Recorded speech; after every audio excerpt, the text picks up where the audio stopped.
Hi, friends, and welcome to this week's episode where we're diving into a topic that's very close to my heart. And it's about how to keep your creative momentum going. Now, creativity is something that we all need to discover our own definition of. And think about you've had that amazing spark or that breakthrough moment, but then, what happens next? How do you keep that beautiful creative energy alive and flowing? And in this episode, I'm going to explore some out of the box ideas to make sure that your creative energy and momentum keeps going and doesn't just fade away. And I wanted to talk about some out of box ones because, there's all we hear about all the regular ones like journaling and meditation and all that. Yes, there is, but let's look at different ones. And for me, creativity, yes, I do the traditional art, as you can see, yet I have struggled in other areas. And so a few years ago, I did have one of those creative absolute breakthroughs. The kind of breakthrough where ideas just keep pouring out and it's like you're unstoppable. Now, that was an amazing experience to have that. Yet, it was only a few days later that I don't know, it felt like someone had actually turned my creative tap off. And I literally just sat at the computer thinking, I need to come up with ideas for content. And I've got no idea. And I was thinking, hang on, only a few days ago, I had thousands of ideas pouring out. Not quite thousands, but many anyway, many pouring out. And I'm sitting at the computer. I got my notebook out to see if that would actually change the energy, and it didn't. And what I did was I actually walked away because I was getting upset. And then I actually realized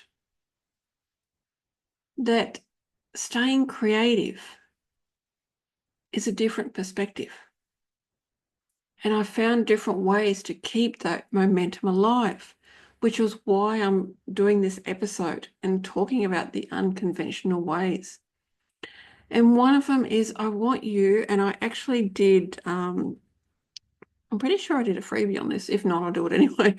Treating creativity like a living entity. And it's going to sound unusual. I talk about your business as a living entity. Your creativity is the same thing. It is a living entity.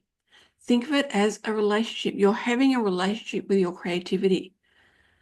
And so what if your creativity wasn't the energy, was a person, a partner, or even a playful child?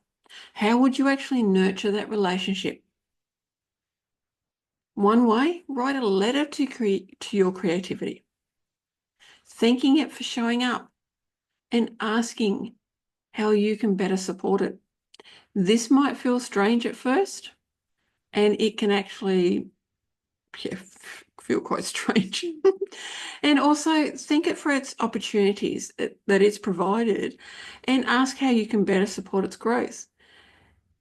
When you externalize your connection with your work, whatever you do, you can see it in a fresh light. And why not schedule a business date?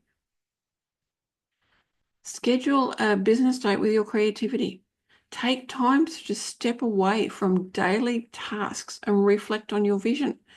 Visit a new workspace, a new environment, new networking environment, and bring your creativity along.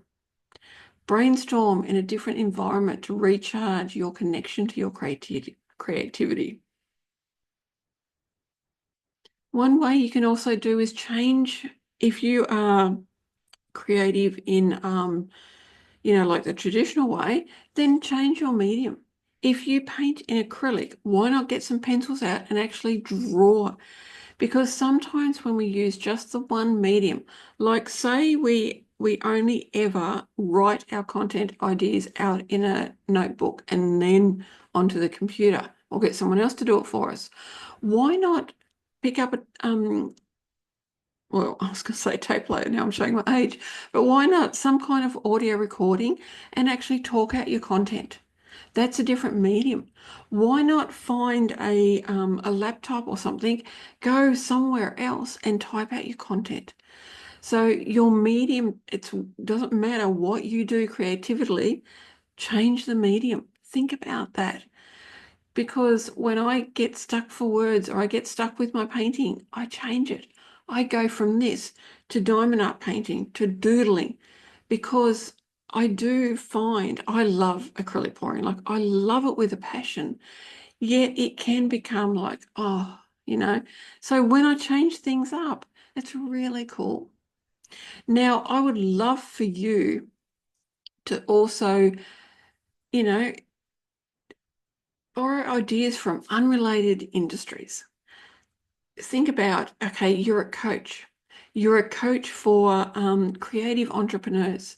Then why not go and look at other coaches that support other people? Maybe they support mums. Maybe they support dads. Maybe they support sports people. Have a look at what they're doing, because sometimes when you go totally outside your zone, you'll be amazed at what can actually come out. It can reignite your creativity, because you're not so focused on what you're doing and who you serve. You've gone outside of that, and you'll be amazed at what can actually happen. So, just have a look at what other people are doing. And also, when you've actually had a breakthrough with your creativity, create a post-breakthrough ritual. You've had the breakthrough with your creativity. Now create a beautiful ritual, because often we celebrate a business milestone, especially big ones, but we don't have a plan for what comes next. And that's where these beautiful rituals can help. So if you've completed something like you've planned out content for, the next 3 months, 90 days, then reflect on what actually worked for you in creating that content and what didn't. And document this so you can actually understand, and it can guide you next time you go to plan out your next 90 days. And celebrate any success, anything, celebrate any success. And when you do, maybe write yourself a note, celebrate this beautiful, success that you've had, this breakthrough. Write yourself a handwritten note and just put that somewhere that you can then actually use the next time the creativity might not be flowing as you want, because it does happen. The more that you work with your creativity, though, the less it will actually happen. But having that little handwritten note there that you can look at any time, how special is that? And another way is to have pauses or breaks, and have them with intention, because taking breaks is essential, but make them purposeful. So instead of stepping away, aimlessly, why not try stepping away and conduct a mini review? Reflect on your recent wins and challenges and what's one thing you can improve. Or maybe you want to engage in something that's sensory. So you go outside for a beautiful walk. It might only be a 10-minute walk. It doesn't need to be a long walk. The fact that you've got up and changed positions, done something different. Or you might want to do some short mindfulness exercises, which can be, okay, what can I see that is pink? What can I see that is round? What can I see that brings me joy? And when you do that, you're right in the present.